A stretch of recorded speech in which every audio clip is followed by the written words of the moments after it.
একটা মেয়ে মানুষের ব্রেনের আওয়াজ যদি আপনি শোনেন, রীতিমতো ভয় পেয়ে যাবেন। মেয়ে মানুষের ব্রেনের আওয়াজ সেটা আবার কী জিনিস?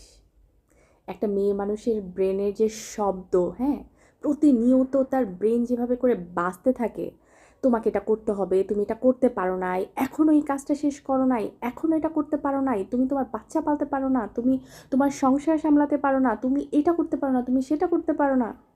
উফ, এত আওয়াজ, এত আওয়াজ নিয়েও একটা মেয়ে মানুষ যেভাবে করে শান্ত থেকে তাদের কাজগুলোকে সামলায়, তাদের ধৈর্যের আসলে বিশাল বড় পুরস্কৃত করা উচিত তাদের। কিন্তু এই সমাজ আমাদেরকে কি করছে? এই সমাজ আমাদেরকে কতটুকু প্রশংসা তো দূরের কথা, কতটুকু কদরই বা করে, কতটুকু কদর করে। তবে একটা ব্যাপার, সমাজ আমাদেরকে কদর করুক বা না করুক, আমরা মেয়েরা কিন্তু মেয়েদেরকে কদর করি না। একটা মেয়ে হয়ে মেয়েদের কষ্ট বোঝার চেষ্টা করি না। একটা মেয়ে হয়ে মেয়েকে সেভাবে সাপোর্ট করি না।